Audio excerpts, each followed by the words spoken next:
Alright, what up, y'all? So, it is Legend Run time. It is that time of the month. So, I'm going to start with Imbue Druid. It's I'm recording this on April 1st. No April Fools. On April 2nd, we're going to have some card changes, and Imbue Druid seems to be the deck that is going to get hit the most with the card changes. So, I'm going to play some Imbue Druid before I potentially can't. We don't know what the card changes are going to be. We just know which cards they are. So I think this is pretty objectively the best, if not the top, in the top two decks in Standard right now. So I guess it's top three by the data, but it's very obvious this deck is just incredibly powerful. I mean, the nerfs alone tell you how much power this deck holds. So this is pretty similar to the version of Imbue Druid that I've played before on past videos, but I'm adding in Wildwood Circle. This card is just ridiculous. Just fantastic card. Can't say...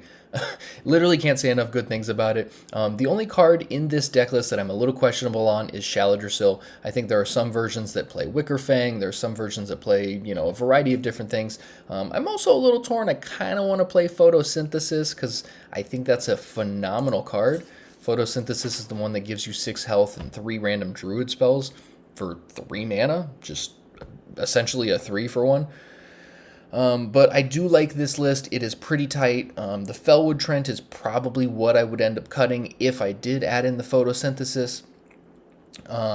So I'm a little torn there. So if I do make changes, that would probably be the only change I'm going to make. But let's see how we can do here off of the very beginning of the Legend run. Starting with all of the bonus stars since I made Legend last month. So let's see what we can do. Alright, Priest up first. This is very likely Heal Priest. I think that deck is gaining some popularity right now, and rightfully so. It's a really interesting deck, very powerful things that it can do.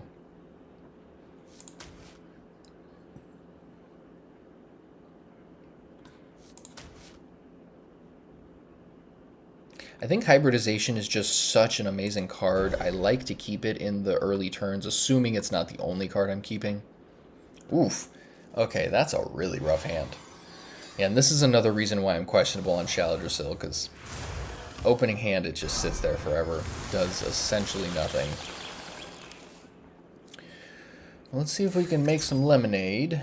Yeah, looks like it's very likely Heal Priest here.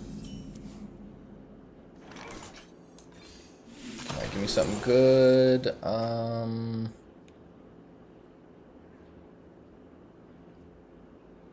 I like to take Innervate in situations like this. However, I don't think it's going to make too much difference. Waveshaping might be better, because since I have the Hybridization, that will draw me a Flutterwing later. What was I thinking?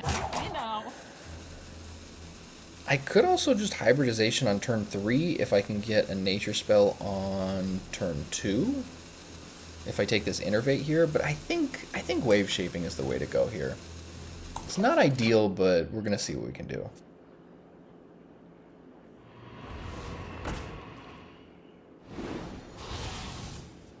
Okay, they're just playing Voodoo Totem. Interesting choice. Seems like a solid card.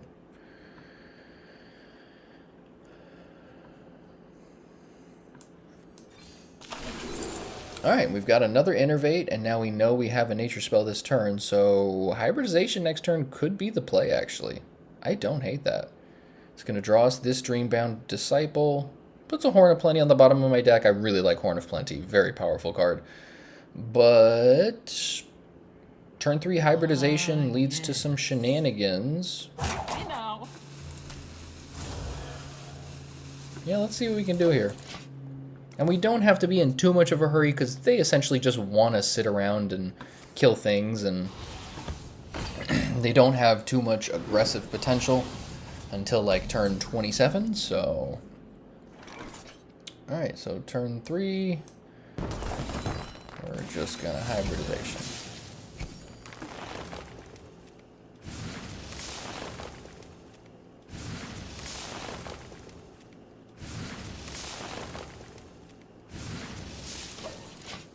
Cool.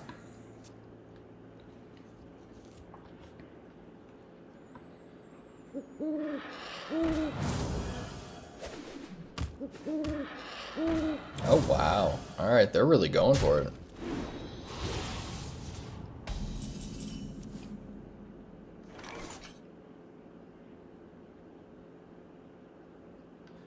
Okay, so looks like I can make a 4/4. By petal and sword. Must have slept in. And let's get rid of this voodoo guy. Might as well not give them any more free cards. And you do have to be conscious against Control Priest. Interesting, Divergence. Yeah, you do have to be conscious against heal Control Priest because they do play stuff like Shadowward Ruin, so they can easily take out very big minions. I think part of why the deck is gaining some popularity because there's so many combo control decks.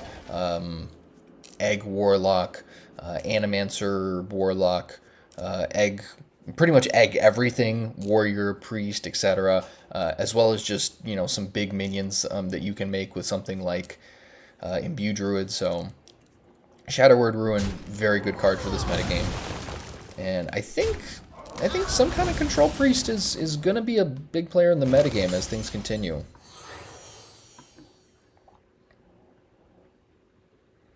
Well, this is essentially free since it gives me a mana. Let's see. 2, so 1.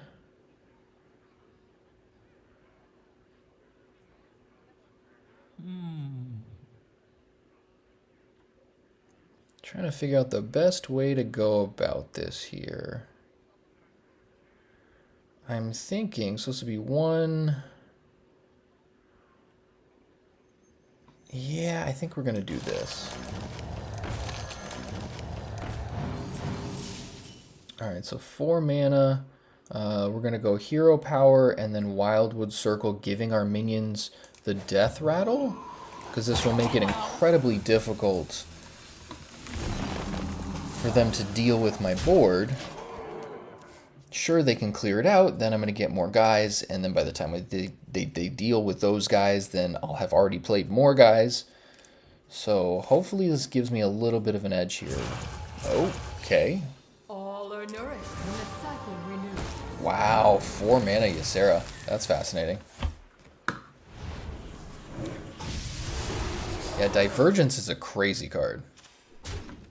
It splits a minion in half. Let's see. I think it's time to just go a little ham on the hero power here. By petal and sword. Must have slept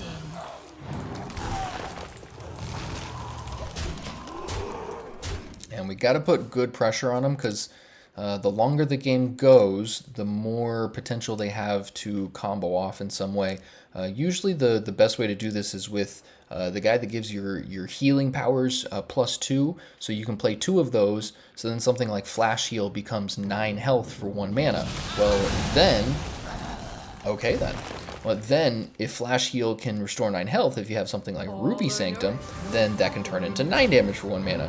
Then there is the 10 mana weapon that comes with Medivh, where it doubles the healing of your spells. I think it's healing and damage. So essentially, you can turn 1 mana into 18 damage with Flash Heal. It's really busted. Okay, well then.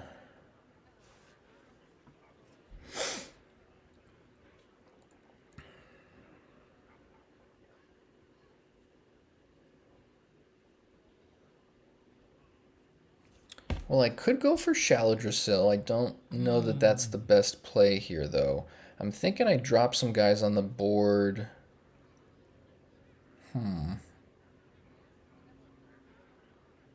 Like if I go Hamuul, Ebb and Flow, maybe even throw one of these out there. That's What was I 8. I guess I can thinking do of this or that.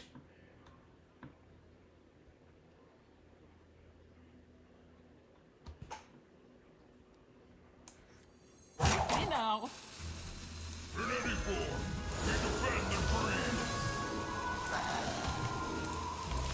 Let's keep that pressure on their face. I do also like that they're down to 3 cards. That's a good sign. They haven't played the Bloom card. I think it's Graveborn Bloom, something like that. But just 2 mana, or no, 4 mana, draw 2 cards. Or if for Kindred, it costs 2 less. So they haven't really gotten much card advantage this game so far, outside of just very efficient removal spells like For All Time. So it's also possible they're not playing Heal Priest and they're just playing a Control Priest. There we go. Alright, that's pretty good for them. So very interesting. It could just be like Imbue Priest trying to outvalue me. It's hard to say.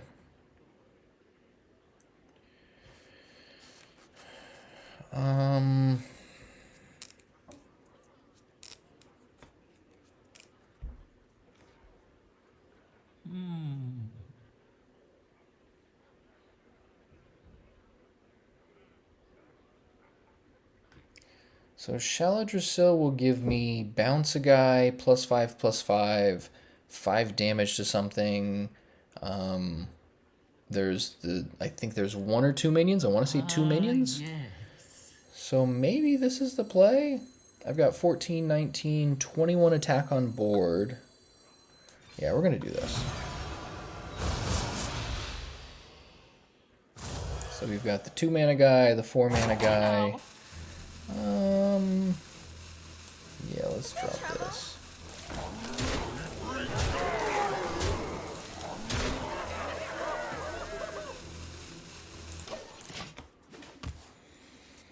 And Dream can be pretty bad against Priest because if they play a minion like, say, Ysera or Medivh or, shoot, pretty much anything they play is going to have some sort of value, imbuing their hero power or anything like that. So if I do play that against their minion, then it's probably just going to be, yeah, like something like that. Of course, they want me to bounce that. So if I play it on something of theirs, it's going to be because it has taunt and it's in the way on a turn that I have lethal damage. Alright, so we still got 14 attack here, so unless they heal... Oh boy, okay. Well, maybe Dream is going to come in handy here, let's see. Perfect. Alright, well, looks like we got him. I can just bounce that guy. Ysera awakens after attacking with everybody. That should be exact lethal.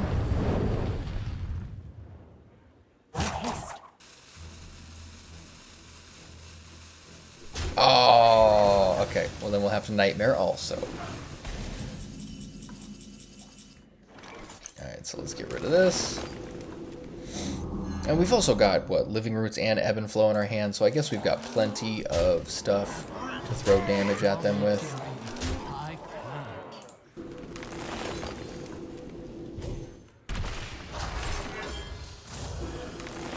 Let's just throw it all out there.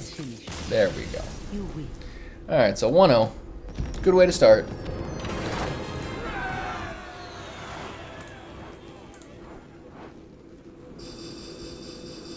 Look at those stars.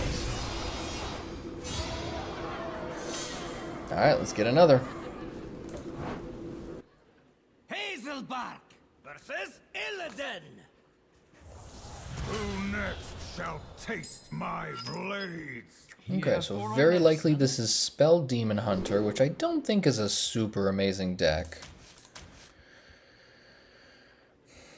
I like Dreambound Disciple when I have spells in the first turn or two to play, especially when you have Innervate, Horn of Plenty, things that like really accelerate those nature spells in the beginning. So this could be questionable, but I think I keep Disciple here. Really hoping this doesn't become a shin kick. Alright, a little awkward. Double Disciple is not ideal, but fair enough. Horn of Plenty's great, and we could still draw a 1-drop. Or that, okay. Job done.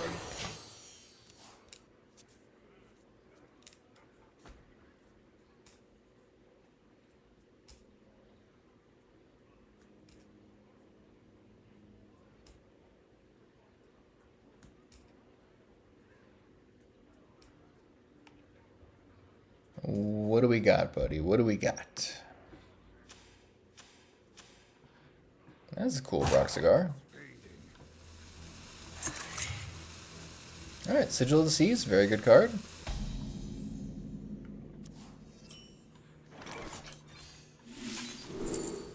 Ooh, do we take another Wildwood Circle? Yo.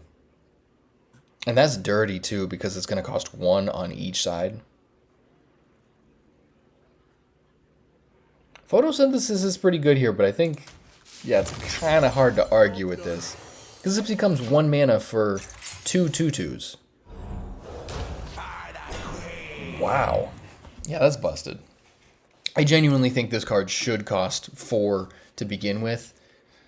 Yeah, it's just, it's way too good of a card. Yeah, it makes a lot of sense that they're going to be nerfing it. Alright, Demon Hunter doing Demon Hunter things. Yeah, very tempted to just play this outright. This is going to make a 1/1...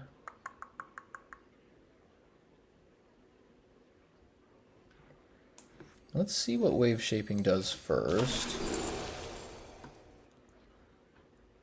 Alright, not loving it. Chameleon's fine.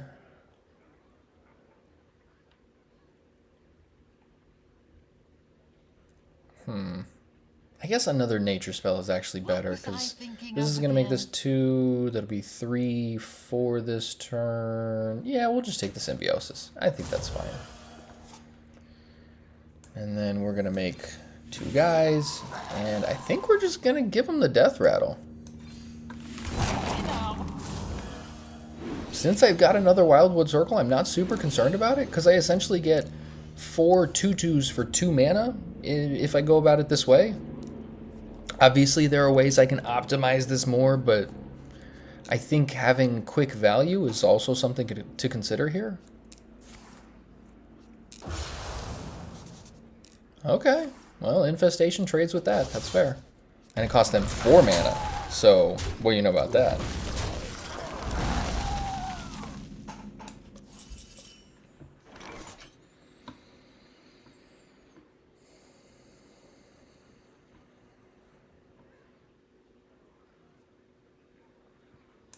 Well, let's do this. That'll give me 3. And we can make a dude. Must have slept in.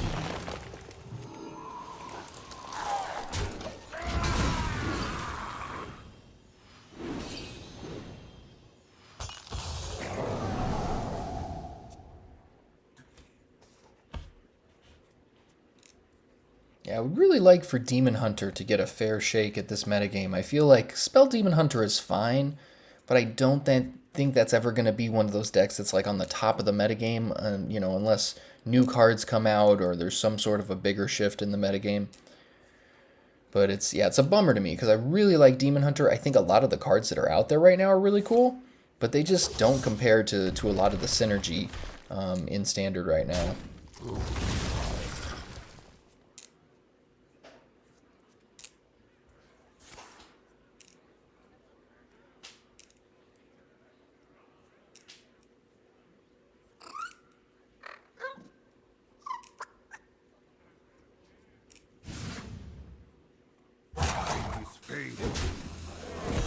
Sure, yeah, that's fine with me. Well, hero power costs 0. Ooh, Innervate, look at that. Look at that. So let's go Symbiosis. 2/3/2 Wolves with Rush is not bad.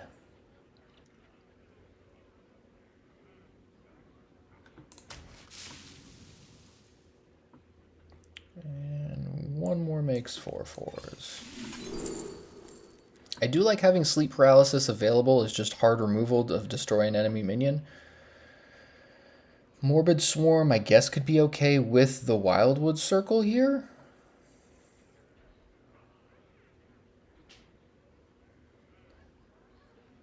Because they do play that location in Demon Hunter where they can just get a big demon. And that could be problematic if they get there, but I'm not sure how much I have to care about that. I think I'll be okay. I think I'm going to do this.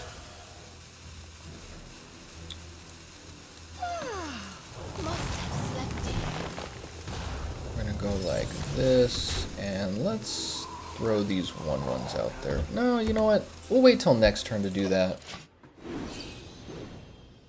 For all I know, they play like Broxigar's Last Stand or something like that. There's no reason to, give them things that would, be easy to kill. Especially, stuff like Press the Advantage, etc. So, might as well just do this and the Wildwood Circle on the same turn. And let's see, I'll have 7 mana next turn, so I can actually, with Innervate, play everything in my hand right now. So I'll get 2 1/1s, 2 3/2s with Rush, and give them all the Death Rattle along with the other 2/2s. So yeah, this is, wow, this is totally fine. Force all enemy and minions to attack this. Well, it's only a 4/3 now, but that's a little rough. So we're gonna do this, 2 3/2s.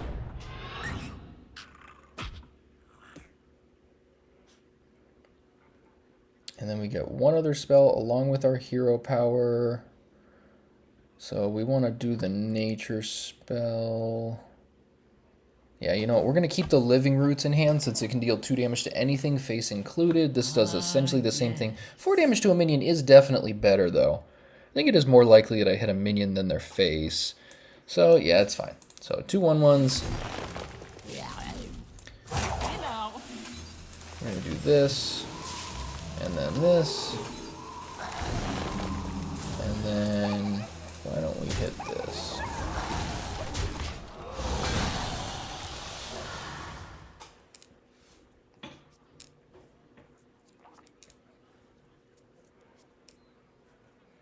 Yeah, Wildwood Circle is just one hell of a card. So much value there. A little nervous having 1 card in hand to their, what, 7 it looks like?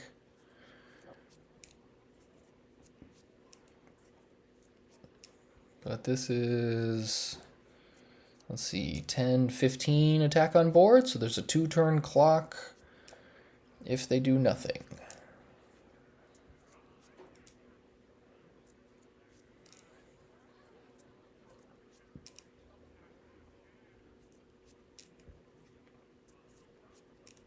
What are we doing here, buddy?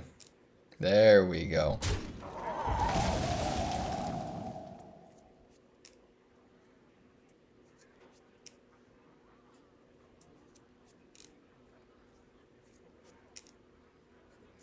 Time is fading.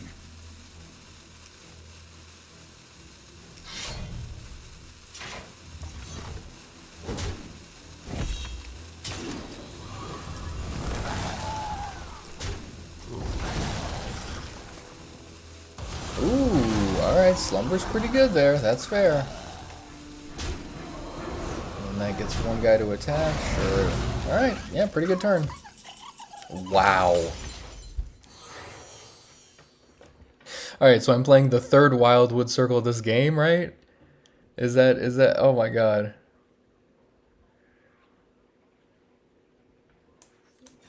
Alright, well, let's run it.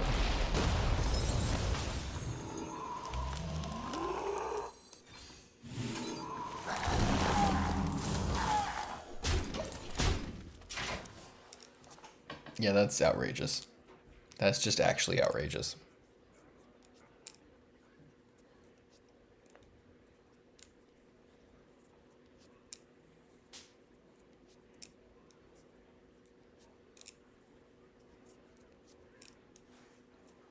Yeah, it makes sense that they're going to be nerfing Wildwood Circle. This is crazy. Especially since you can discover more of them. There's so many spells that discover nature spells right now. And I mean, and that's not even counting stuff like photosynthesis that gives you random druid spells. Like, it's nuts. I like it. It's my flavor of nuts, but it does make sense that it's not good for the metagame.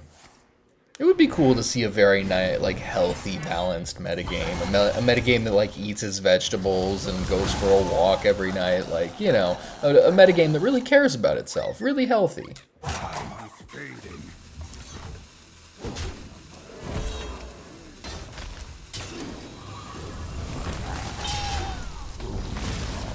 Okay, they're putting up a pretty good fight. I'm going to hold on to this Chameleon until it matters. You don't want to get too hasty with the Chameleon when you're playing Imbue Druid, because if they throw a taunt minion in the way, it's really nice to be able to just play a big guy, use it with Rush to immediately attack. I mean, and sometimes there's just minions that, you know, lifesteal, all sorts of other stuff. It's just really good to have them at the ready. Because you can use your hero power anytime. It's not like you're not going to use your hero power. Let's be real here.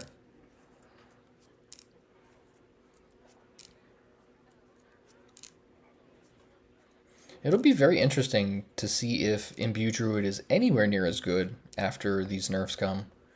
Because the deck's very solid, but there are some holes in it. Like, you can definitely beat it, but it's a very solid deck and it's very consistent. So I do wonder if it's going to be just like a normal, you know, 52% type deck, as opposed to the, I think it's 58 or something like that right now. Well, that's just rude. For real? That's crazy.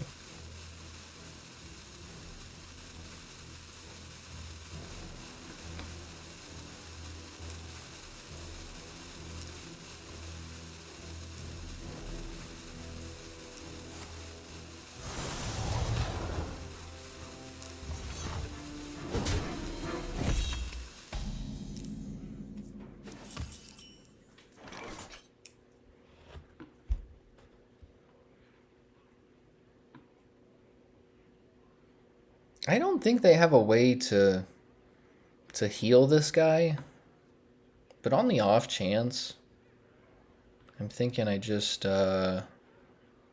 thinking about getting rid of him.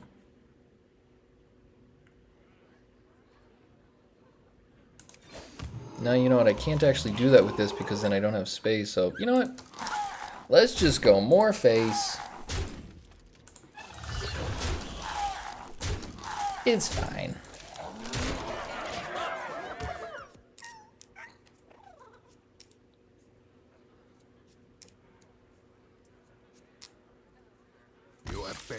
There it is. Alright, 2-0. Alright, let's see those stars. My favorite part of a Legend run is just watching the stars go. So sweet. Alright. Alright, Bronze 4, making progress. Here we go. Hazelbark versus Ulthar. Alright, very likely this is the mirror match, because what else would you be playing if you're playing Druid? I generally like keeping Hybridization because it means there's tons of gas coming. I think this is a reasonable hand to do so, especially considering Wildwood Circle's also here. Yeah, this is a very fine hand. So, funnily enough, one of our first matches here, or the last guy we just played, did a friend request, and usually in my experience that means they want to talk some smack, so we'll see what ends up happening here. There we go, they're immediately talking smack. I love how Hearthstone players are so mad when they lose.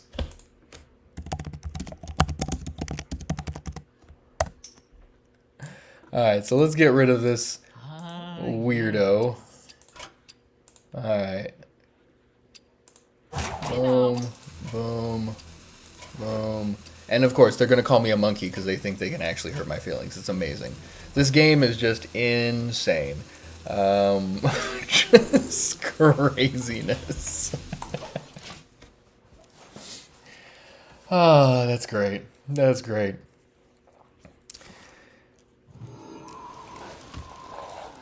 Yeah, I'm of the opinion that any win is a win. No wins are fake wins, in my opinion. Let's see here. So they're just going straight for the weenie aggro right now.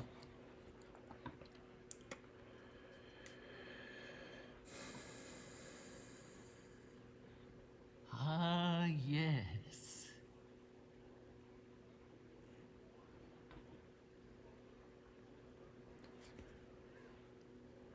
I think it's best to wait for this to combine. Like, I could, like, coin and play this. I get 2/2/2s.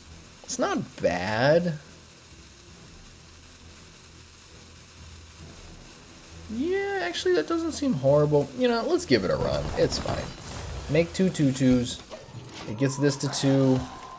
I don't know that I'll Dreambound Disciple next turn. That seems a little iffy, but we will see.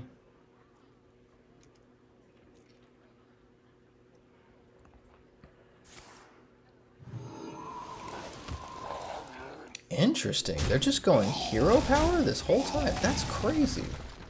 Their hand must be really slow, because otherwise I can't imagine choosing to just hero power for a 1/1 when you could use spells to make this 3 or 4 in the next couple of turns. It's a very odd choice. I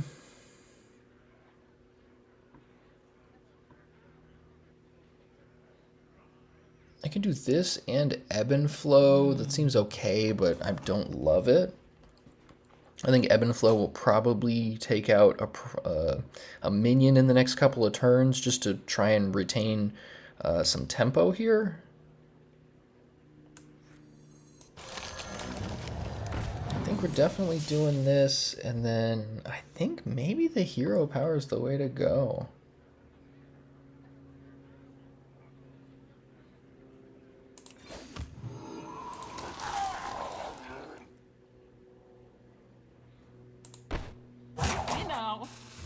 I know they don't have a Wildwood Circle. I'm trying to think of what else would really make their minions a problem.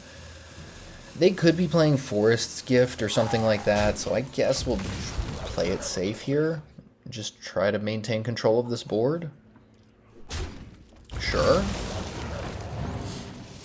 And like I said, it is very likely they just have a very slow hand. Okay, so they got the same idea about Ebb and Flow.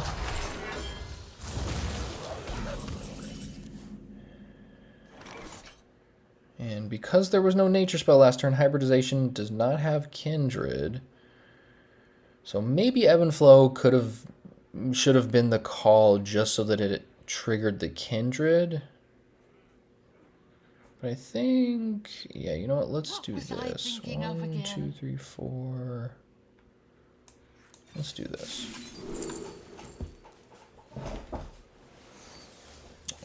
I really like having Sleep Paralysis available as just a catch-all for minions, so we're going to hold that for now. And then, let's see, that's a nature spell, so Hybridization is live next turn, and I'll have mana to be able to do some stuff with it. I'm thinking Dreambound might be the way to go here.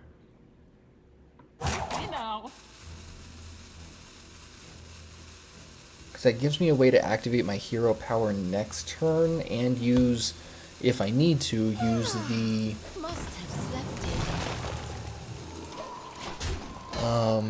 Chameleon that I would draw off of Hybridization.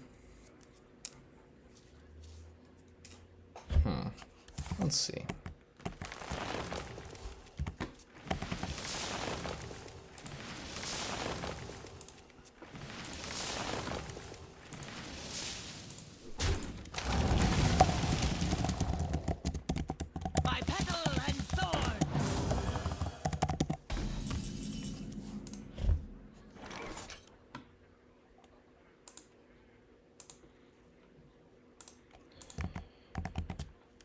Okay, so I think,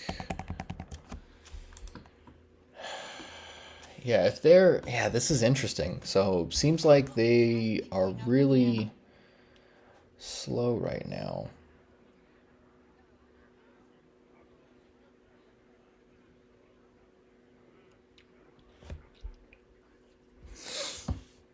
So next turn they probably have Flutterwing, Dreambound Disciple, and possibly Chameleon. So I think if I get my hero power a little higher than theirs, that might help me stay ahead of them. But I really only have 2 nature spells to play this turn, and they're not amazing for this position at least. 5, 6, 2, 3. Why don't we do this actually?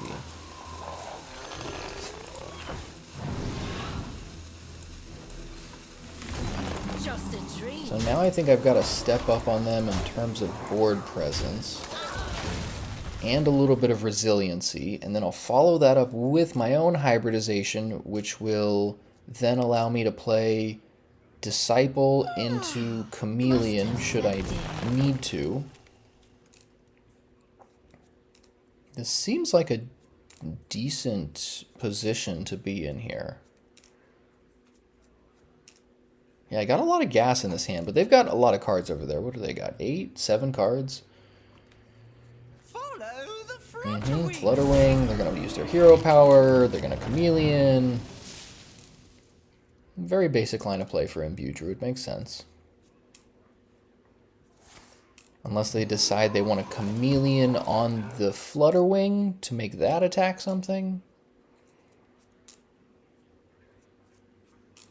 Probably a little bit better than putting it on. A lot of people tend to just put the Chameleon on like the Imbued Druid. Oh, interesting. But I'm not slow. I'm a little unsure why that's the call.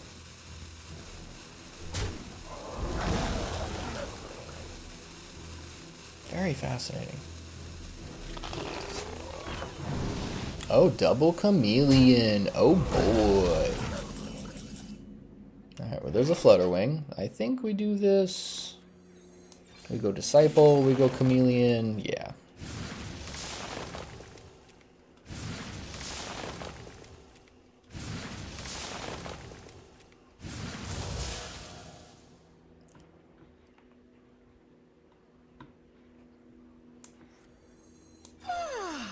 Must have slept in. Can do this one. Let's see, how much do I care about the rest of these?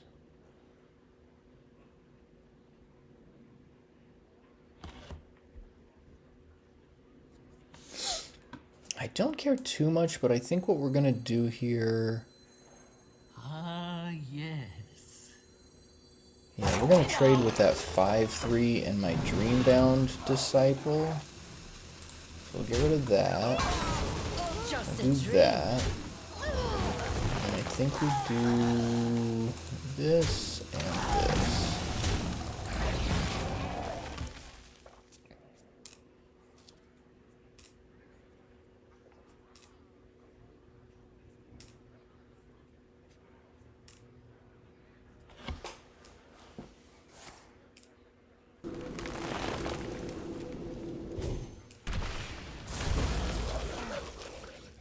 Yeah, double Flutterwing should be really good here. Flutterwing seems like a great card in this deck. Because Flutterwing by itself is decent. 4 mana 4/4 Taunt and Divine Shield is reasonable in terms of power level for a 4-drop. But then to imbue your hero power also means that I'm going to go up to 6/6s if I play both. And I've also got Bitterbloom, so like... Yeah, I like the way this game is working because I was able to keep priority of the board as even through their hybridization, and now they've already used basically all the resources from their hybridization. They're down to 3 cards. Sure, they're making 5/5s, but like I'm gonna be making much... Wow. Okay, second hybridization. This could be a little tough. We'll see here. Maybe I spoke too soon. But they only drew 3 cards, which is a little better than getting a 4 for 1. Ooh, into a Wildwood Circle. Ooh, baby. Very nice. So, yeah, I think we just stick with the imbuing here. By petal and sword, follow the Flutterwing. So I'm making 7/7s, and then we're gonna take this guy out here. We're just gonna really try and maintain control of this board so that we can grind out whatever cards they have left and keep some pressure on their face along the way. I think the Flutterwings are going to be a big piece of that here because they're usually pretty tough to get through with the Divine Shield and Taunt as you're making a Golem every turn. Must have slept in. And if they do anything super crazy that's out of control, having Sleep Paralysis to lean back on I think is really nice. Yeah, whenever I get the option to take a Sleep Paralysis and sit on it, I tend to do that. Because there are other cards that can come in handy a little bit more so, but Sleep Paralysis just, like in this case, they put these resources into putting Runetotem in the way. I can just Sleep Paralysis that right now. It's not bad. If I do that, I can then hit them for 17 damage. I don't hate it, actually.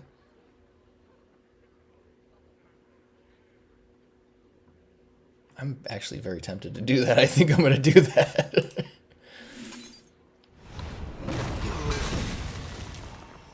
And then we can...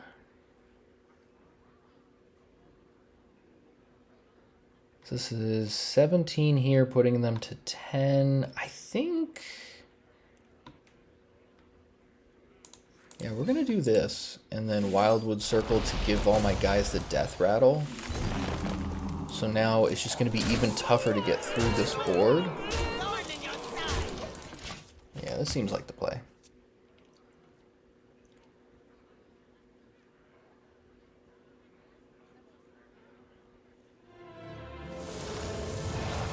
Yeah, playing Amirdrassil in this position doesn't seem like they've got a lot of options. That's great. Very good for us.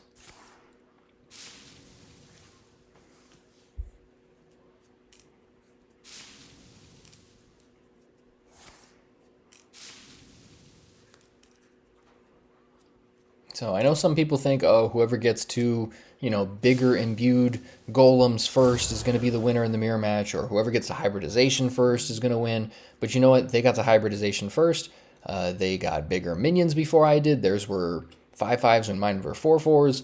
And, somehow I managed to pull this out. So, well, they've got a Wildwood Circle, but don't think that's going to matter. Impressively done.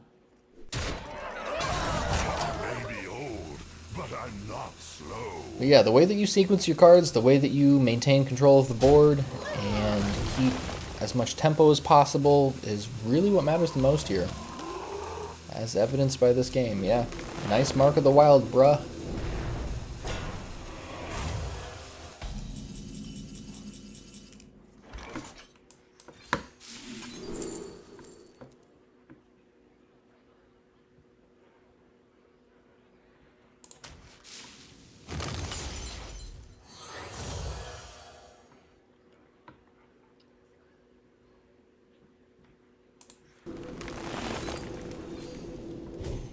Yeah, we're just kind of playing with our food now. This is a little too much fun.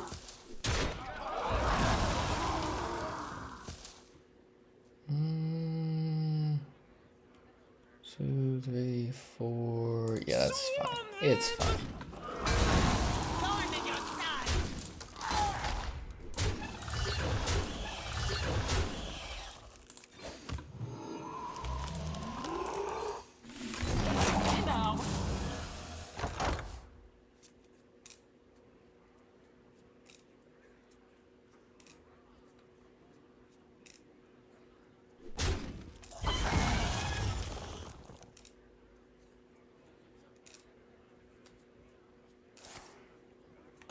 Alright.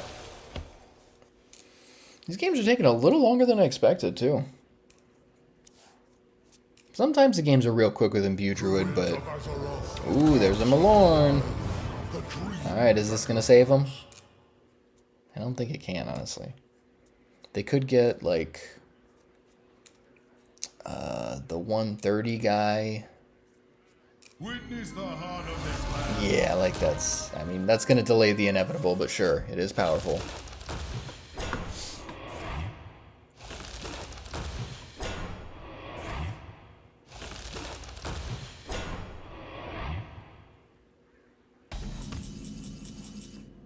Oh, look at that.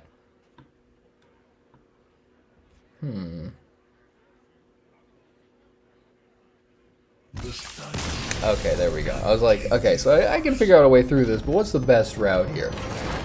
They don't want to wait for it, and that's fine. Alright, so that means 3-0 and a win streak, which is exactly what I was going for with this deck, so let's see those stars. Boom. Up to silver 8. Very nice. Alright, let's see how much farther we can get. Hazelbark. versus Augur. Down. Here for a lesson? So this could be Dragon Warrior. It could be Arena Warrior. It could be Herald Warrior. Egg Warrior. Warrior's a pretty good class right now. Don't think I keep this. If they're Dragon Warrior, Ebb and Flow is okay, just to help me with some tempo early on, and it also is a nature spell.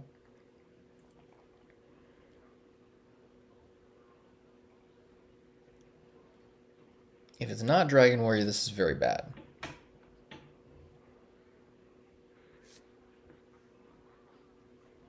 I think we're just going to keep Wildwood Circle. I like Wildwood Circle a lot. I think it's a phenomenal card. If, Alright, so Hamuul's a little annoying because now that makes it tougher to unshatter the circle, but what are you going to do? 'Tis the way it goes. Let's take the hybridization.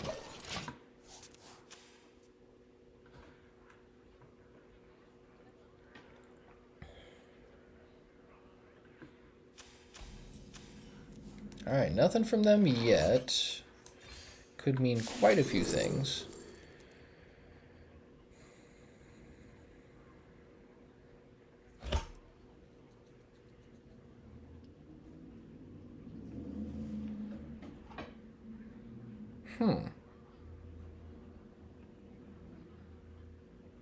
I kind of want to take the Innervate, to be perfectly honest, but I don't think that's the right call. So trees will cost 3. So you're getting 4 2/2s for 3 mana, but they have to have a minion for me to attack, is the only problem. And I don't know if they're going to play a minion I want to attack.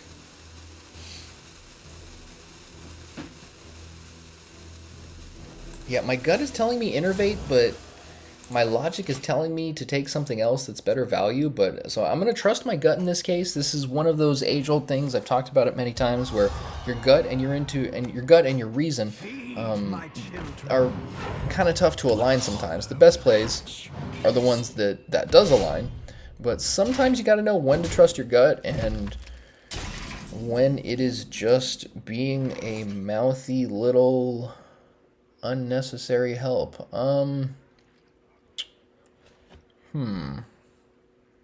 So yeah, maybe the trees was better. And could attack something, could take this out and have 2 2/2s left over for only 3 mana, but that's fair.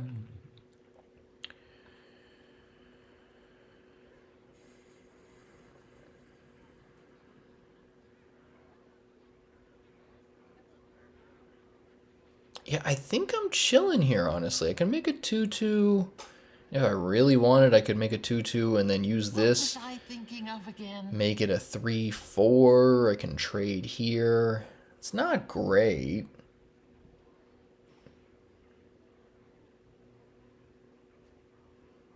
It's probably better than just making a 2/2 and passing. I generally don't like using the chameleons, but again, my gut is telling me that I need to try and stifle their aggression as much as possible in these early turns. Because if they get into a curve that somehow has, Prescient Slither Drake into Wind Peak Worm into other stuff, I mean, they could overrun me very easily before I have a chance to really do anything meaningful. Oh, wow. Well, let's do this. So this gives me Unshattered Wildwood Circle and a nature spell through Innervate for hybridization next turn. And sure, if they want to trade, that's fine. It's not ideal, but I think this sets me up pretty nicely. Behave, you rotten drake.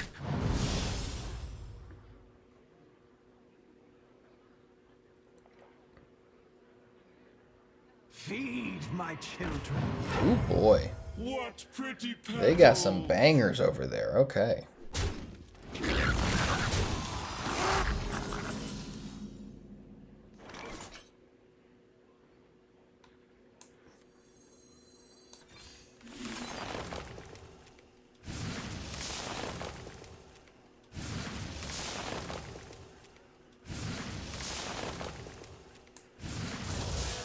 we're gonna run this. Petal and sword. So next turn I can make a 4/4, so I can do something like Disciple, make a 4/4, Wildwood Circle, Chameleon. I could even actually go Flutterwing. Flutterwing is probably better to start with. Oh my god, they got a double. Alright, double off of that is pretty crazy. Yeah, double Battle Cry is nuts. Okay. This is what I was talking about. If they got some aggressive lines of play here, I might be in trouble. Especially considering Precursory Strike, Shadow Flame Suffusion. There are quite a few ways they could just take me out here. So... Ah, yes.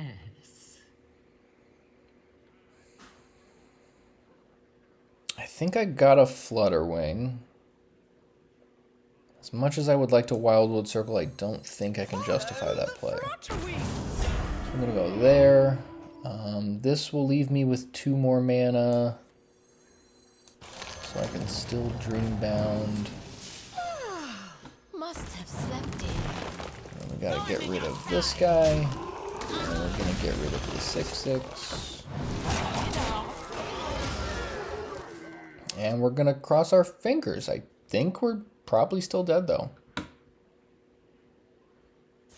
Yeah, there we go. Alright, so... yeah, that was a tough one, because there are so many Warrior decks that I think are much better than Dragon Warrior, but Dragon Warrior is probably the most common. I think that's the highest popularity Warrior deck, so that was definitely a misplay to not play specifically towards Dragon Warrior, or at least hedge against the possibility of that being it, so we'll see how the next couple games go. Hazelbark versus Malfurion. Alright, against another Druid. Malfurion, how much I get the feeling I'm probably going to have to play a bunch of mirror matches if I'm playing this, which is unfortunate, but comes with the territory.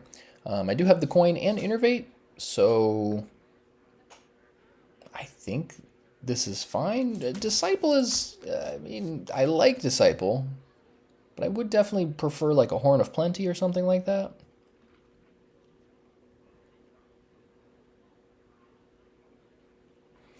Yeah, I think I'm going to get rid of Disciple. I like to keep her, you know, especially when I have some spells to play, but oh my goodness. Yeah, this could get out of control. Let's see what we can do here. Double Innervate coin. Best possible? Might be.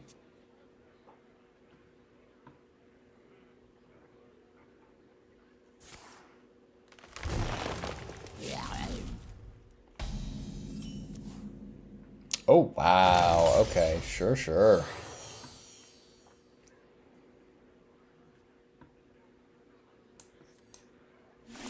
by petal and sword.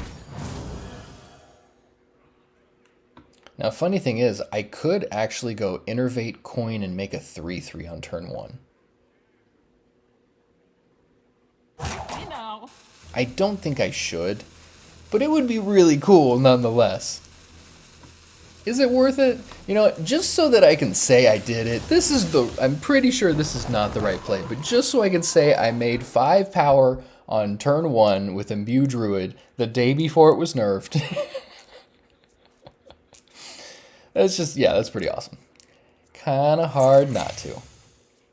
Ravenous Flock. Okay, so this looks like Aggro Druid. Obviously they're not Imbue Druid, because the hero power didn't trigger like normal, but yeah, we're just gonna keep making 3/3s like. Thorn in your side. And I'm pretty sure this deck is gonna be trying to pump their minions, trying to fill the board. So let's manage the tempo of this game by keeping control of this board.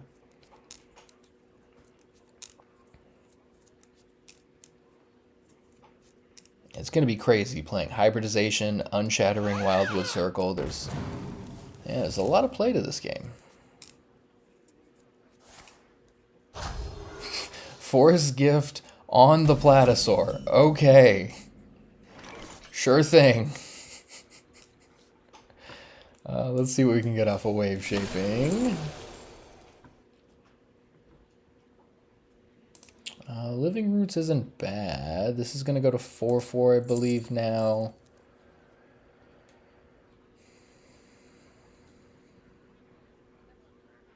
I think I'm going to take Living Roots just so that I have a nature spell for next turn. Because I don't think I want to play the Wildwood Circle just yet. I could. But I think just in case, we're going to go this route here.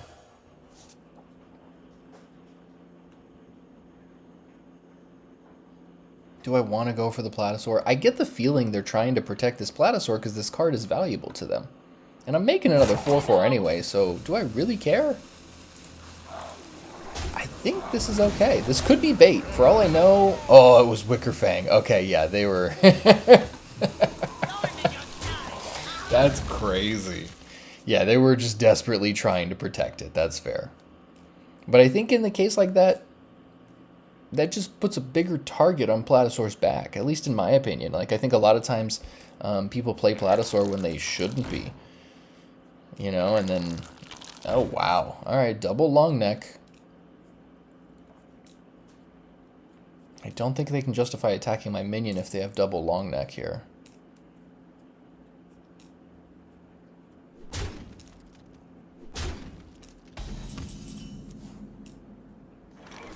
Ooh, so...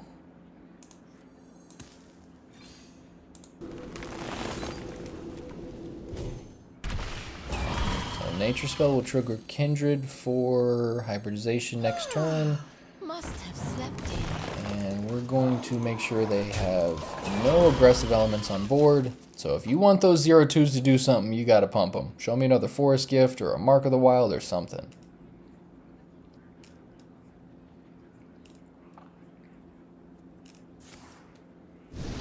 Or Overheat, okay.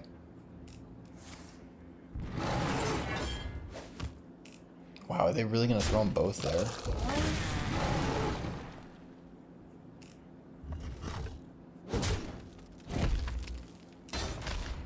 Okay. And there, wow. Sure.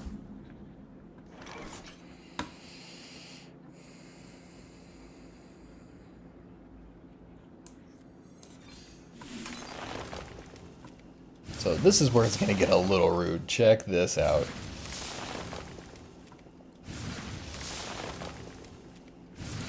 Take this guy out. Wildwood Circle is complete.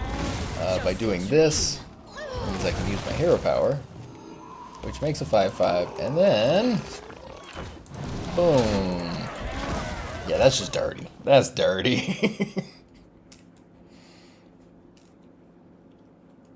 Yeah, I'm of the opinion that Aggro Druid just doesn't stand a chance against Imbue Druid, but the stats for Aggro Druid are surprisingly good. So kind of hard to argue with it.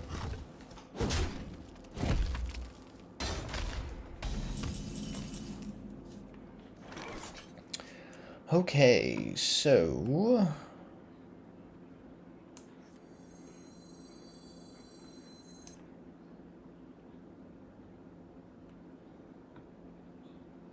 gotta spend 4 mana for that to make a mana, which will make it free. 1, 2, 5.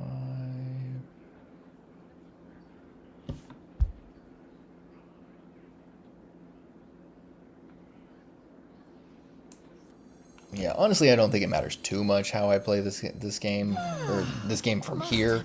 This is a pretty powerful position. We're gonna do this, and then I think we just do this.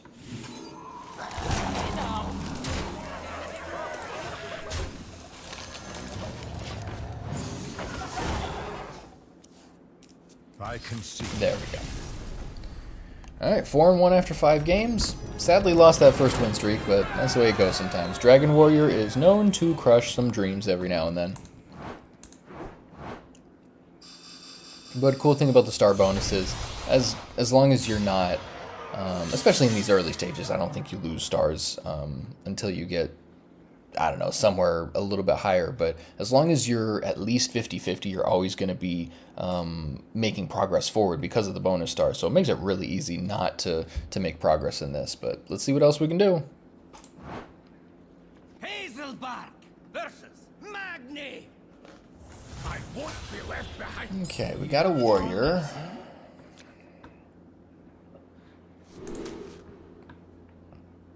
I'm not sure hybridization is a keep against warrior just because Dragon Warrior could be so brutal, but because I have Innervate and the coin, I'm very tempted.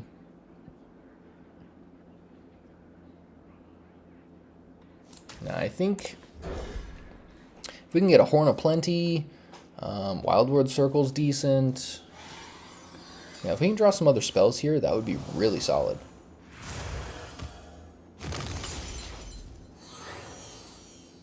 Can also just go like turn 2 Flutterwing. How do you argue with that? That is a nature spell and it makes a bunch of dudes. I like that.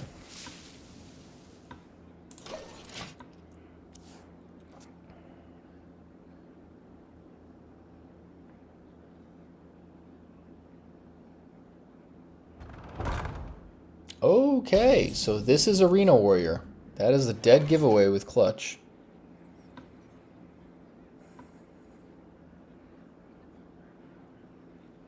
So we're gonna do this.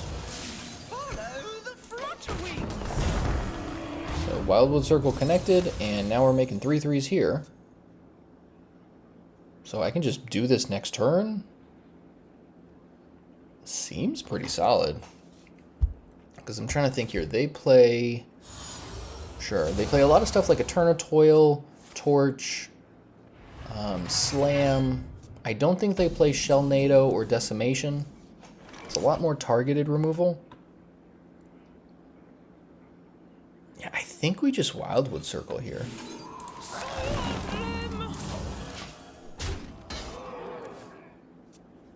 So now we've got 4/4s. And then between Horn of Plenty, the spell I get off of it, and possibly Ebb and Flow, I think we're in a great position here. It would be ideal to get a card off of Horn of Plenty that costs 2 or less, so that way it's free, and then I can Hero Power making a 5/5 right after.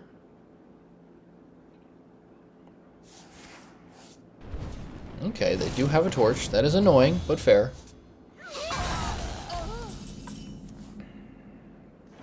Alright, show me 2 or less. Innervate is not bad, but Shaladrassil is also interesting to say the least. It's going to cost 6.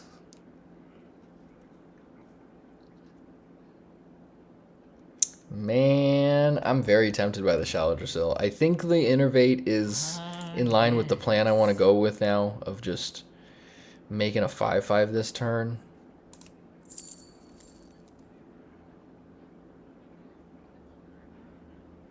Yeah, something about Shaladrassil is screaming to me because next turn they could Gladiatorial Combat.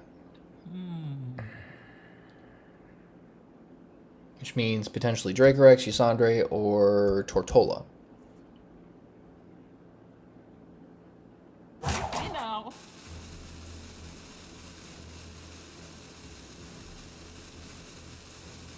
Yeah, I feel like I gotta take the Shaladrassil.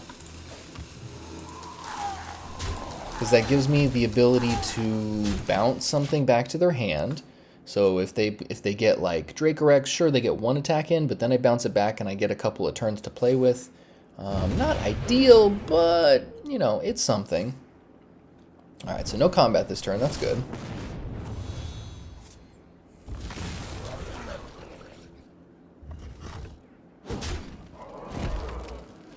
Torch twice again? Yeah.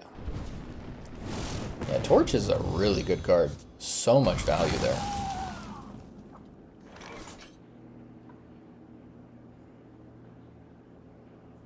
So do I go for the 4/3 Falcons with Wind Fury? I'm very tempted. I like the Falcons a lot. What was I thinking of again? Yeah, if I had Wildwood Circle in my hand, I think I'd go for the 2/3s, but I think we're going to go for the Wind Fury guys.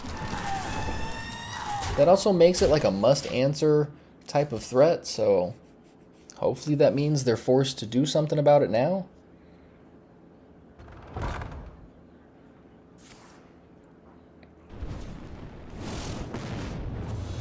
Okay, so Erupting Volcano deals 6 now.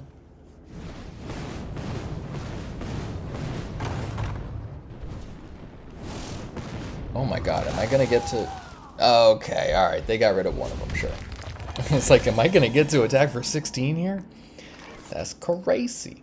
So, Shaladrassil could give me the +5/+5 spell, and then I could make this 9, 18. Yeah, that's actually just game. Yeah, we're just gonna do that. I mean, come on. Where is it? There it is. Bruh. Bruh. That's amazing. Seems like you can get yourself out of any predicament. Yeah, there was something about Shaladrassil that was screaming at me, because costing 6 is so crazy for that spell. It's a 5-for-1, so I don't know. Worked out okay.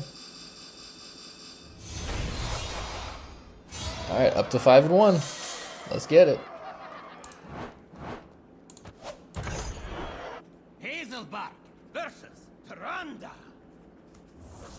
You give me strength. Here for a lesson? Alright, so again, very likely Heal Priest like the first matchup. I don't like keeping Chameleon. Flutterwing is a little rough to keep as well. I don't know that I can keep any of these, actually. I like Dreambound Disciple, but it's got to be in the right combination of cards, and this isn't it. This isn't it either, but it's a little better. Really need some spells here.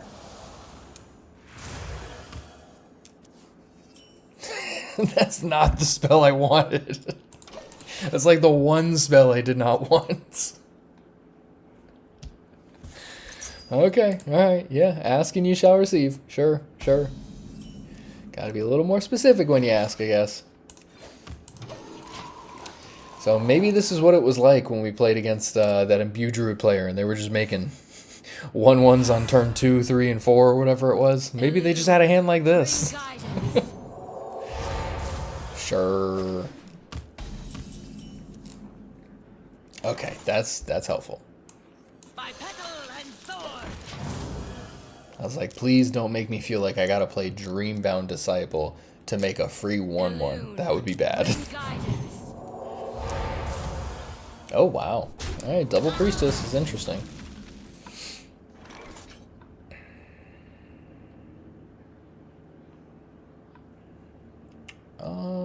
I don't hate this. We can do this and get a mana.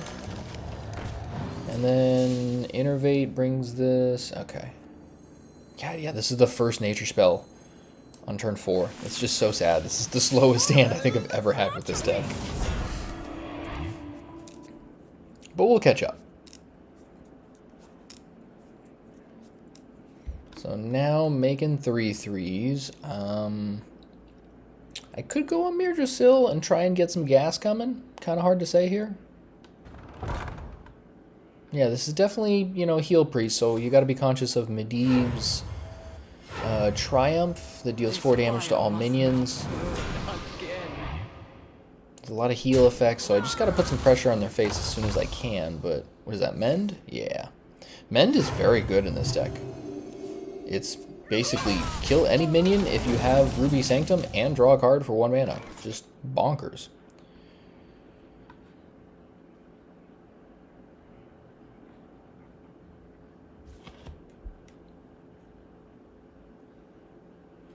I think starting the card advantage with this is helpful, but it is a little slow. I'm a little hesitant here.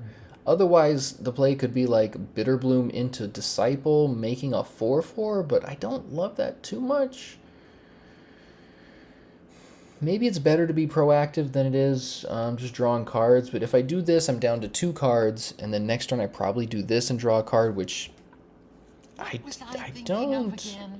Yeah, I feel like this is possibly going to work out a little better.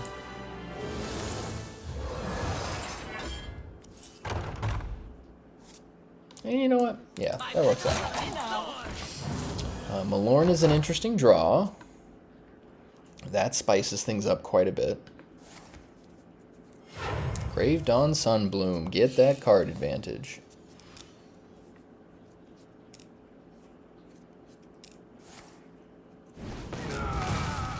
And they have the Eternal Firebolt. That could be difficult to answer.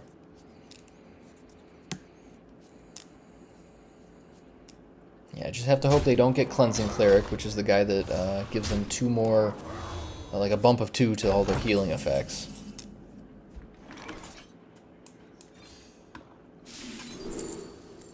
Ooh, Hybridization is not bad here, and it's going to cost 3.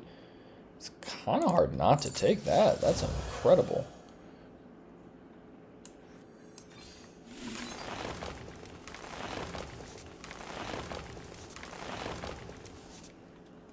That's great.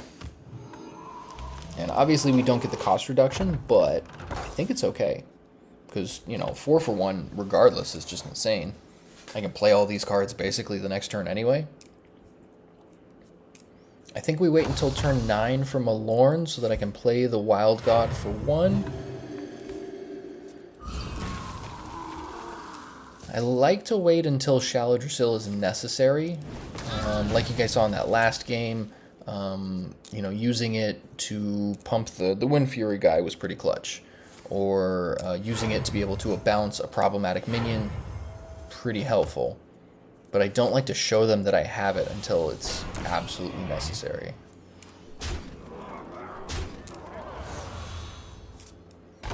Alright, so they're doing a pretty good job with the aggression here, which is surprising for a control combo deck.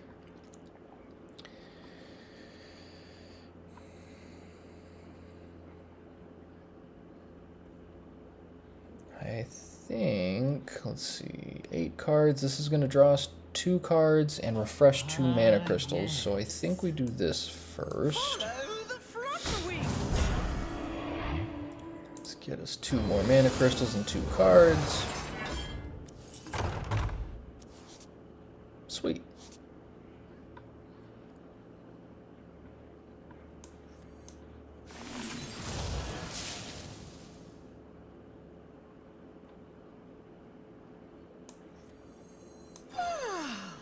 This is going to make a 7/7, so yeah, we're just going to run it.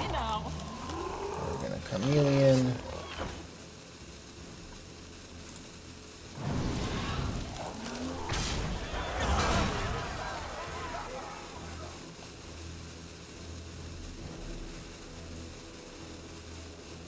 And I think we're chilling otherwise, yeah. I could be super extra and like attack with this guy and then use this to give this guy rush and attack that. It just seems like a lot of extra nonsense. Yeah. If they've got the Triumph, they've got the Triumph. Alright, one side of the quest, so...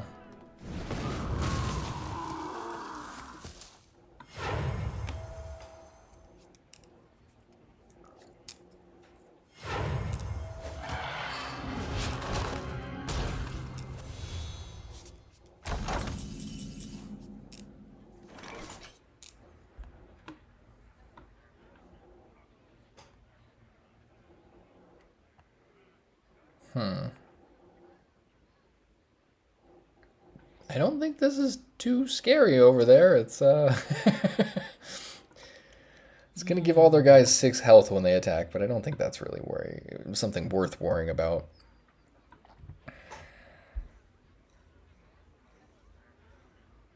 I'm tempted to play the Wild God.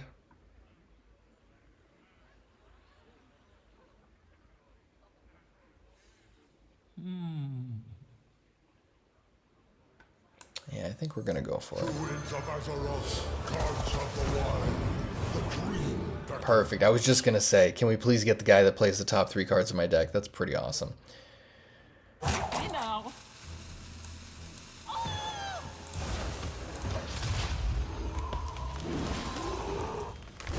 Moving Roots and ooh, Okay.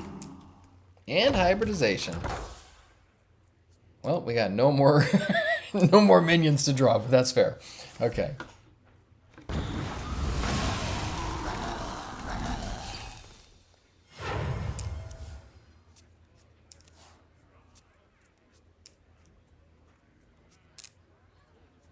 Yeah, this hand being as slow as it was really is hindering our ability to close this game out, or really make any meaningful progress. This is, yeah, legitimately one of the slowest starts I've ever gotten with this deck.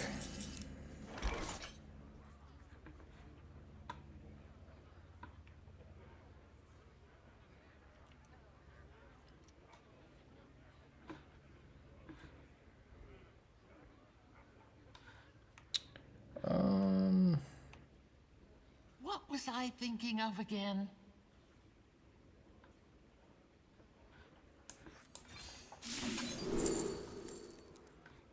I guess let's just go for it. Start getting some stuff out there. Do that.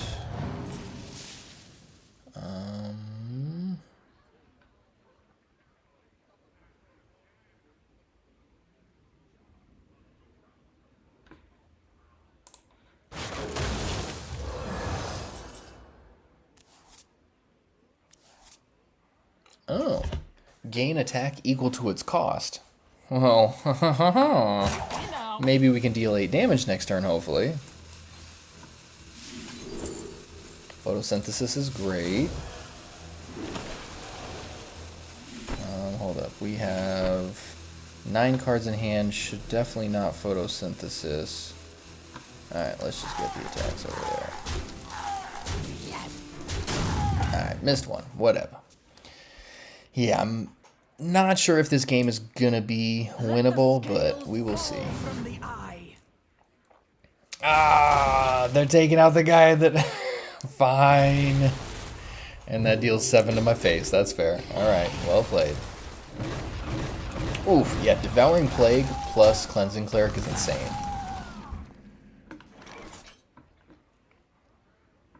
Okay.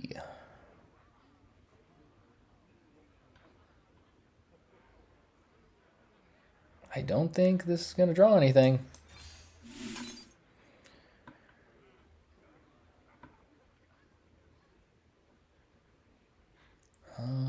Nine cards.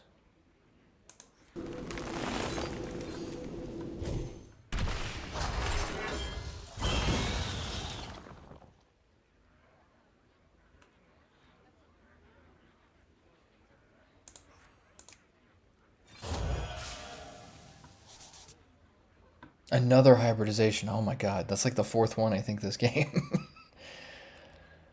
You know.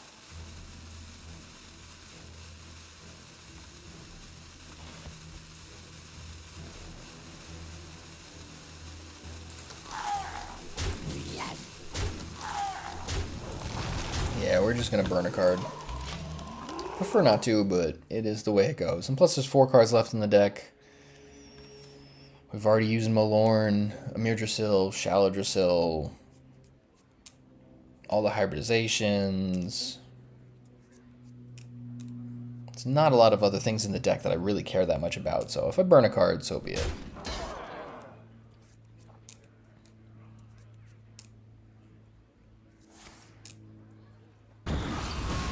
Sure, all that for 1 minion? Oh, 1 minion and their quest. That's pretty good. Alright, that guy could be a problem. Life and death.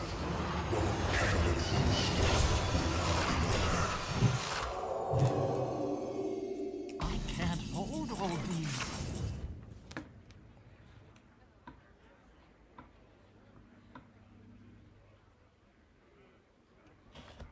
Is there a way out of this? I don't know. I'm 5 damage to a random enemy. Yeah, I really don't know that I can get through this now. This is crazy. Yes. I mean, hey, hopefully this proves that Imbue Druid is actually beatable. Sometimes it's because their hands suck, but it is possible to beat them. Yeah, I have a hard time thinking this is going to get through here. What was I thinking of again?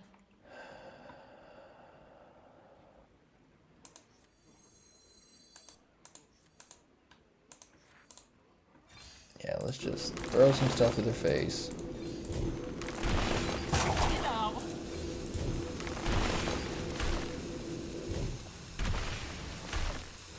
Ooh, look at that.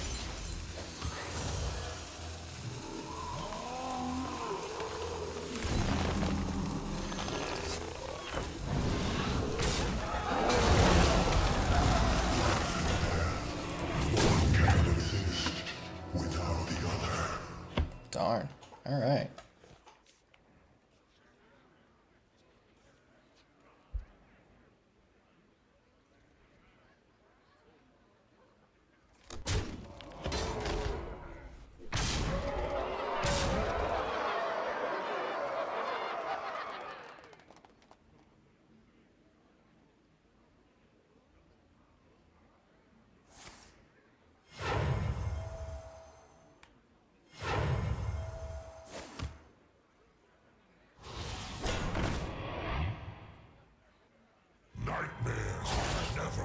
Yeah, safe to say this game is over. Okay, all right, fair enough.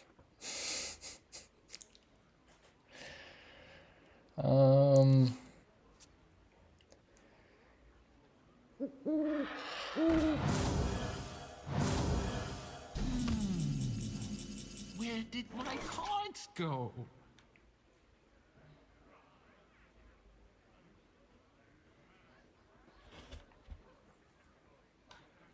Yeah, I don't think there's any way this is working out. Wow, wave shaping into wave shaping? Bro.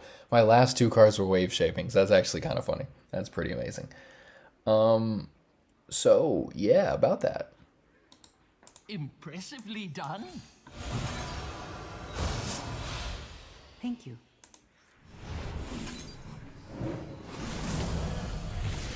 That's the way it goes. 5 and 2. 3, 4. Yeah, it was a really unfortunate hand. You know, drawing Shaladrassil that early. Not loving that, but that's the way it goes. Alright, so 5 and 2 is reasonable so far. I think got a couple more games in me. We're going to see how far we can go in about 10 games. Hazelbark versus Sir Finlay. Alright, a Paladin is a nice change-up. Ready for adventure. Here for a lesson. Ooh, very reasonable hand here.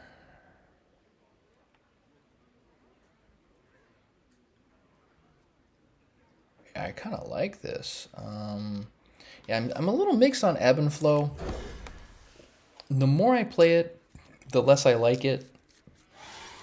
But I keep it in because it is very nice to have some removals sometimes when you just, you know, in those back and forth early turns, sometimes you want to be able to take priority of the board, keep control of the tempo a little bit, which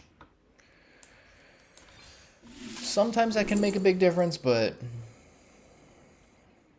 a lot of times it ends up sitting in my hand. And it is also some reach, so 3 damage to the face is not the worst.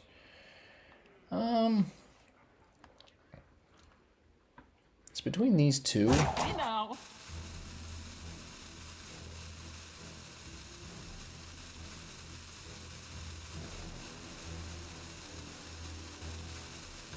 Yeah, we're gonna do Slumber.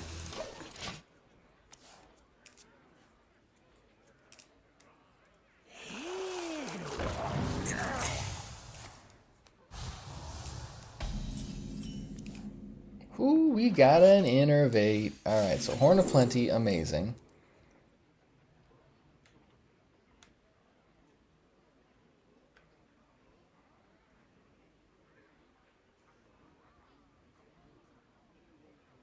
Don't think I can justify the Shaladrassil this time. Moss Binding seems like the play, I think. What was I thinking of again? Because I can go like this. Kaboom. Turn 2, 6th attack. Seems good.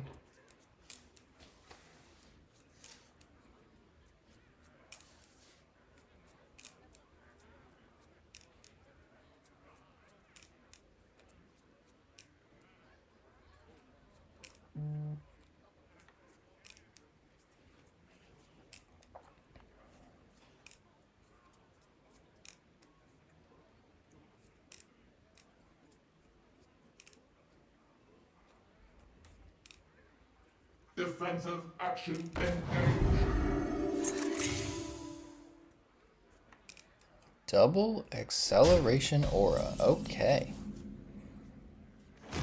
Look at that.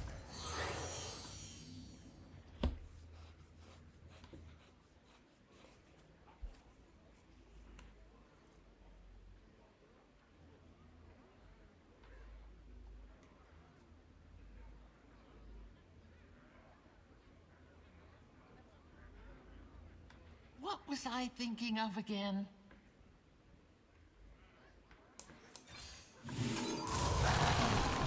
Oh. Well, that didn't work. That was supposed to go to their face. Oh well.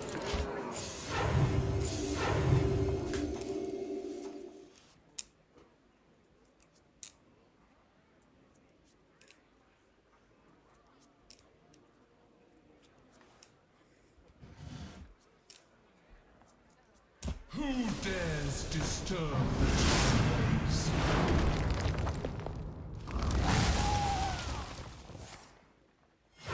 Reporting for duty.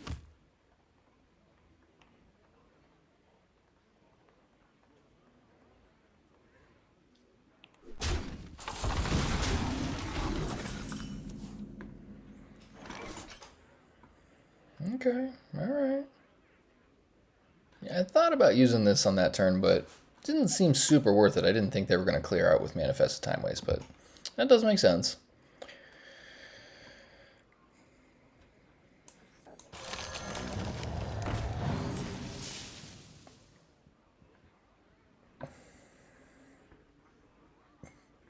Yeah, I think it's time to start making some big golems.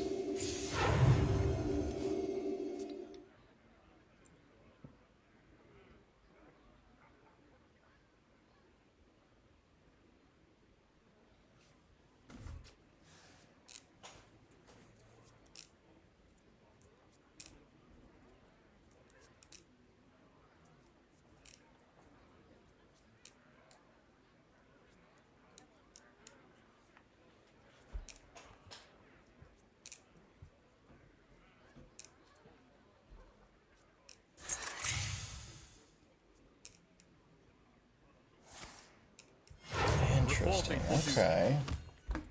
Well, Mekatork's Aura could be annoying, but I don't think it's going to be super crazy here. Hopefully it hits. I was going to say hopefully it hits the 1/1, but okay. 7/7's annoying, but that is manageable.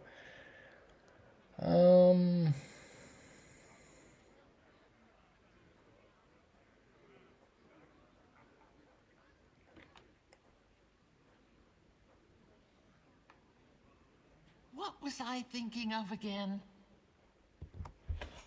So yeah, you could do something silly, like I could deal 2 to all minions, breaks the Divine Shield, I can attack, and Ebb and Flow to take it out. Then they would have to play something else in order to Mekatork. So like Hero Power or a guy in their hand, but how else could I play this? That just feels like a waste of resources if I do that is the problem. You know. I think we're going to do this.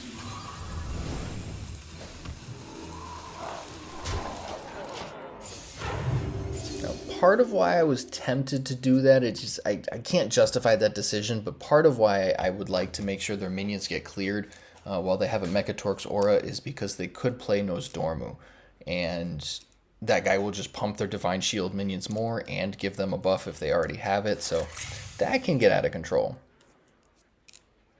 Alright, Chronological Aura is annoying. But we know the dragon won't get the bump since that aura came into play after the Mekatork, since that's the way it stacks in the game, so...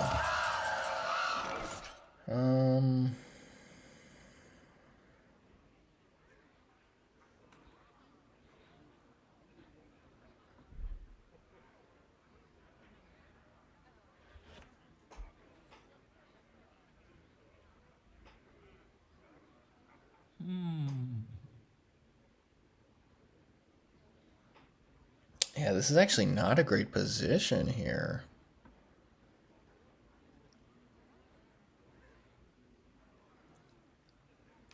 I'm starting to think maybe that was the play. It seemed like a little bit of a waste of resources, but maybe that was the way to go. At this point, they would have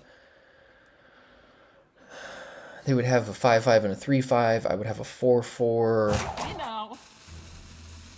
Yeah, that's a bummer.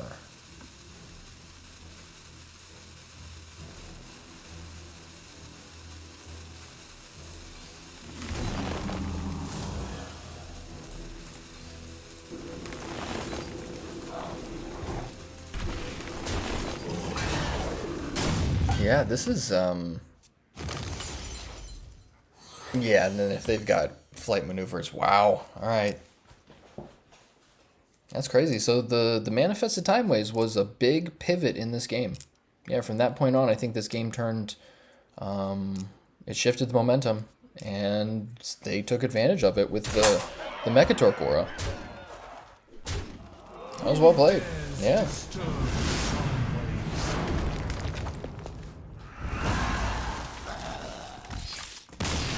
Dang. Well, that's the way it goes.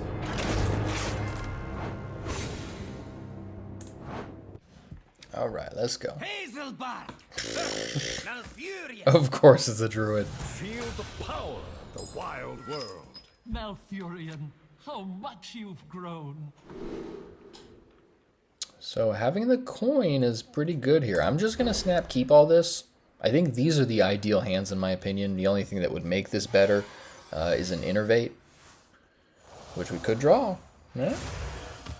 But yeah, these hands that just discover other cards and make dudes, and I think they're the best possible when it comes to playing these types of strategies.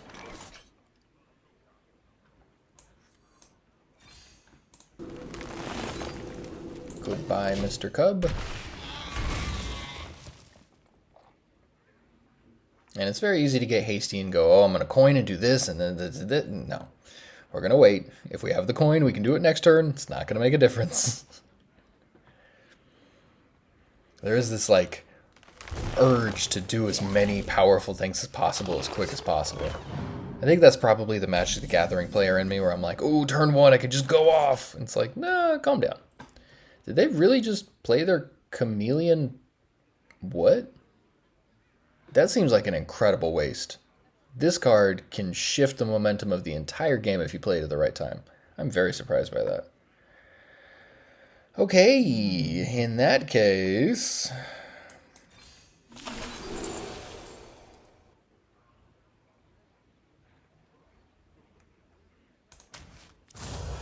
Could that mean they have Wildwood Circle in their hand? Seems a little iffy to do that. But, I mean, they can't have it. It would show me if they had Wildwood Circle. This is so weird. Photosynthesis seems great. That's a 3-for-1 right there.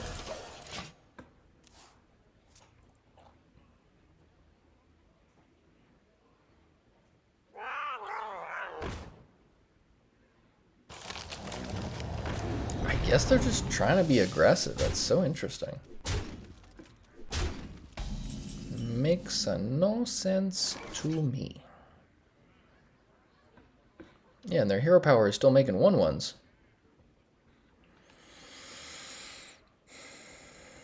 Well, we're definitely getting rid of that guy.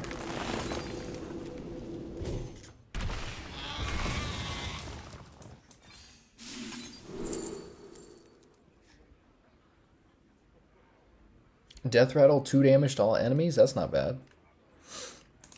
Will it matter? Only one way to find out.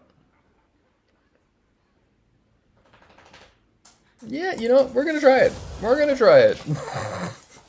I've taken this one time before because it got poisonous the turn that it comes into play, and then you can just get something out of the way. I think I did that on a turn where I had lethal. So you can do stuff like that, but I've never taken it with the intention of doing the Death Rattle ability. So we'll see if that matters.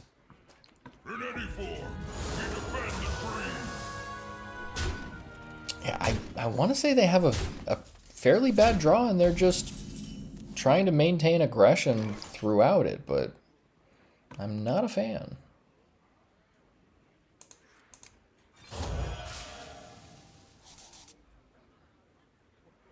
What is this? Tradable, summon 2/2/7 turtles with taunt. Very fascinating. I think we're going to make a 4/4.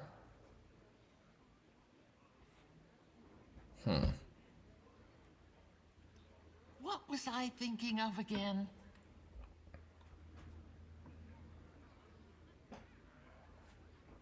I don't think that's the right time to use the chameleon yet.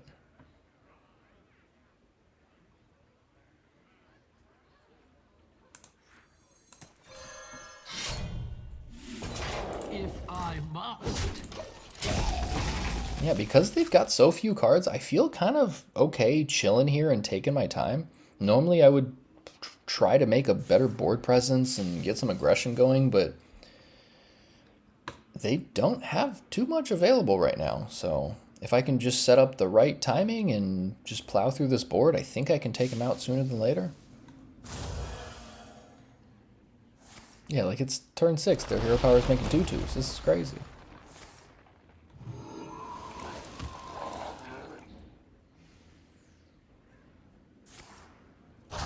Aha, that's not bad.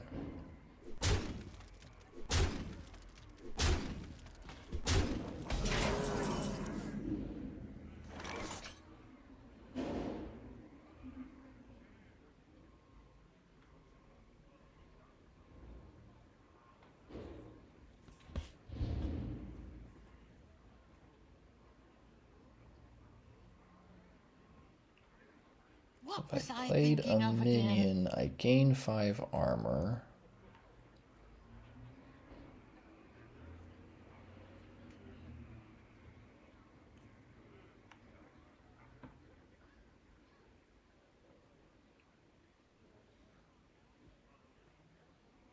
What was I thinking of again? I think I have to play Flutterwing here.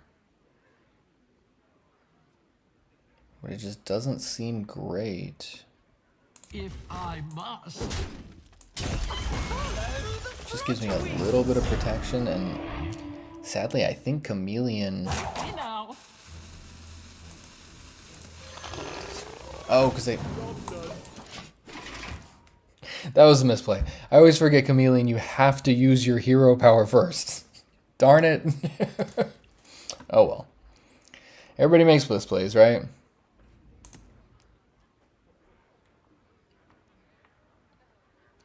Tucked in nice and warm. Well, that forest gift, oh wow, plus a hatchery helper, this might be done. That might be it.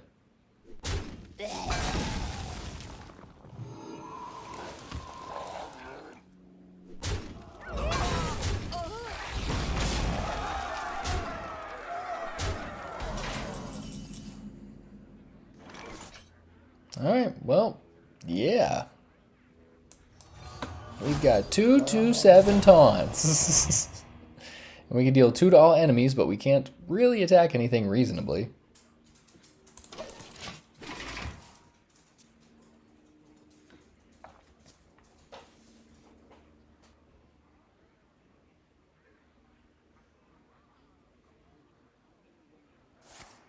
Yeah, of course they have another forest gift. Jeez.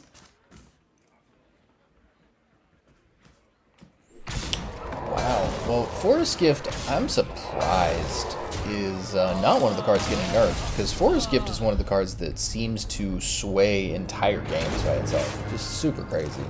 So going to 5/4 now, but we're going to see if the 50-50 rule comes into play. If I ever go 50-50 on one of these Legend runs, I just cut it right there, readjust. Sometimes I change decks, sometimes I reevaluate my mind state, all sorts of stuff like that. But I never want to go less than a 50-50 win rate. So let's see how the next game goes. Hazelbark versus Uther. I will fight with honor. Here for Still a very lesson. interesting to me that Paladin, or Aura Paladin specifically, is a tier 1 deck. I'm very surprised by that, because I don't quite see it, but there are some good tools in the deck, so... I don't love Treant that much in the early turns. I guess, yeah, we're going to keep it. Thinking back to some of the Mulligan guides, I think it's always a card that you keep early on because it does ramp you. but I don't find it to be super impactful on games. It just seems like a little edge that sometimes matters, but a lot of times doesn't.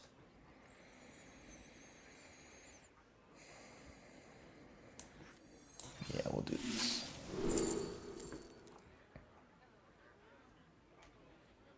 Hey now.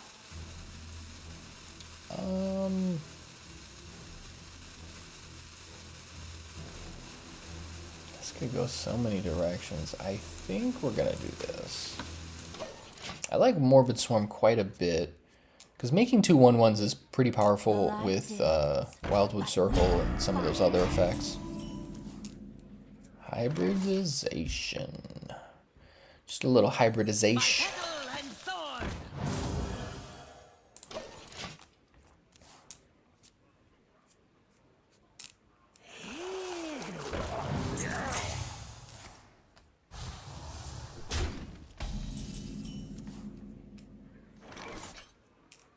I think it's one more for this. Yes, we'll do this.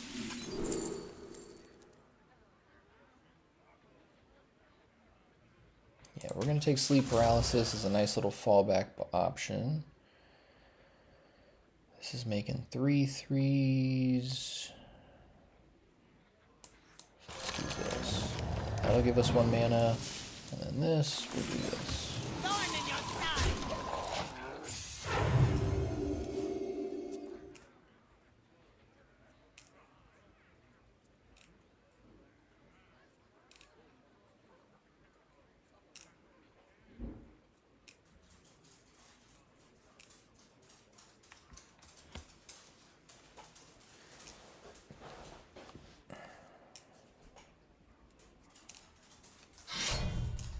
Okay.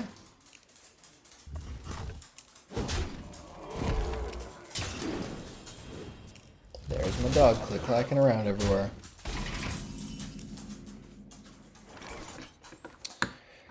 Okay, so hybridization is not necessarily bad here. That could be good. And there's no other nature spells that would kindred it for the following turn, so I think we gotta run that.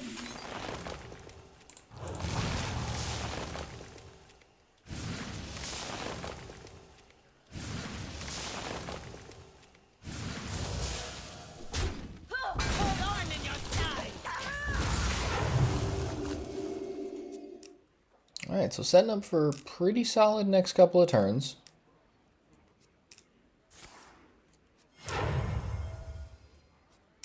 Break their ranks. Alrighty then, Scale Breaker is a card.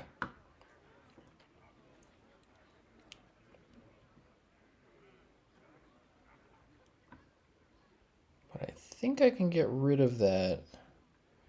I can Morbid Swarm it plus attacking with... Ah, yes. 1, 2, 3, 4, 5... 3, 4, 5, 6... Yeah, we're gonna do this. This... Oh, the Flutterwing. Must have slept in. But you know what? This is going to be big enough just to get rid of it by itself. So we guess we just do that then. So we're going to go here, here, here.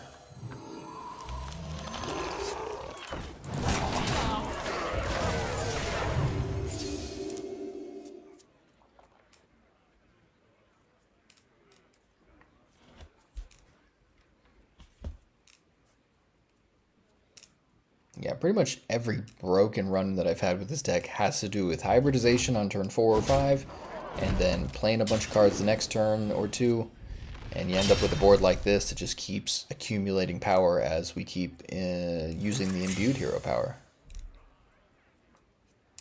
Who dares disturb? Sure.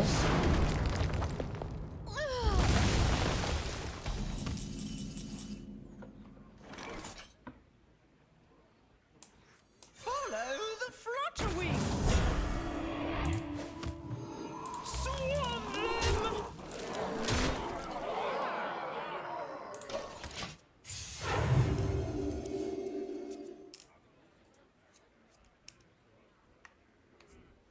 Pretty sure I got this one.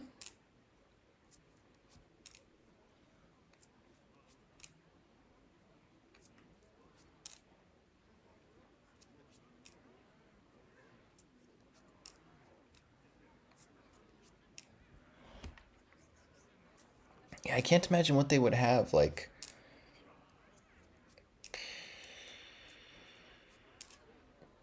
Torith would be annoying, but I've got sleep paralysis for that. Oh, wow. Alright, Renewing Flames is pretty good. That definitely does something.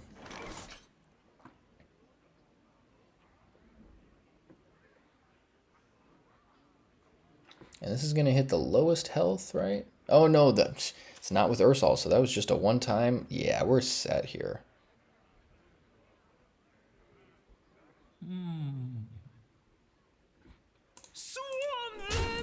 They could have Gelbin the next turn, right? Because they've got an acceleration aura. They'll go 7 to 8.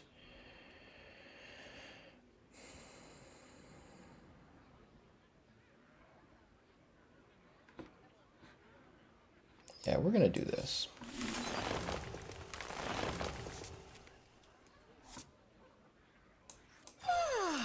Must have slept in.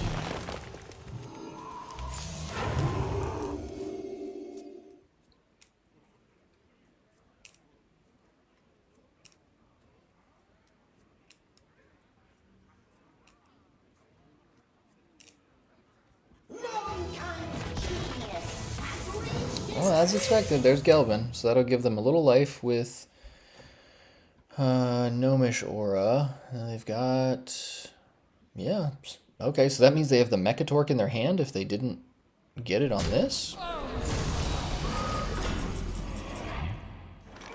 The victory Yeah. is yours. Alright, 6 and 4. Alright, so I'm going to hold it there. So that's 60% over 10 games is not bad. Where does that take me with stars? So up to silver 2, not bad. Normally day 1 I go like, I don't know, 8 and 2 or a much better win rate, getting me a little bit higher into golds, but so be it. It's a different metagame than it was before, and I had a really solid grasp of the last metagame, so definitely try to be understanding with yourself in how you handle Legend runs with a new format, because it's a whole new animal to work with. So we're going to see how long it takes me to get to Legend this time. I'm thinking that it shouldn't take much longer than normal, but I'm also very tempted to kind of switch around decks, because Imbue Druid, although being good, with the nerf happening tomorrow, don't think I'm going to be playing this deck after the nerf until I can verify that it's still good enough to warrant playing it. So I'm probably going to end up switching up, I mean, yeah, that's the problem. Arena Warrior, which would have been my alternate deck, is also getting some kind of a nerf to Gladiatorial Combat. So we'll see there. For all I know, I just completely changed it up to something brand new, but I don't like to play decks that I haven't played before on Legend runs. I've done that once or twice before, and it just doesn't always work out. There's always a learning curve. You need some experience with something before you go in there and you just try and get the best results possible. So that was part 1 of the Legend run, though, with Imbue Druid, 6 and 4 total, up to silver 2. Definitely keep your eyes out for future Legend run videos, because I'm going to keep these things posting. So peace and love, guys. Appreciate you.